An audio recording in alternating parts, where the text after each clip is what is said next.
నంద్యాల జిల్లా శ్రీశైలం పుణ్యక్షేత్రంలో లోక కళ్యాణం కోసం దేవస్థానం మంగళవారం ఆలయ ప్రాంగణంలోని నందీశ్వర స్వామికి విశేషార్చనలను నిర్వహించారు.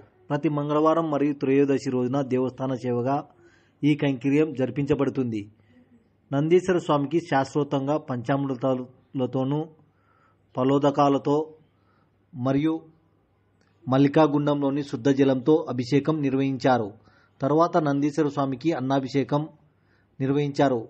వృషభ సూక్తం మొదలైన వేద మంత్రాలతో శాస్త్రోక్తంగా ఈ విశేషాభిషేకాన్ని నిర్వహించడం జరిగింది. తర్వాత నందీశ్వర స్వామి వారికి నూతన వస్త్ర సమర్పణ, విశేష పుష్పార్చనలు చేశారు. అనంతరం నానబెట్టిన శనగలను నందీశ్వర స్వామికి సమర్పించారు.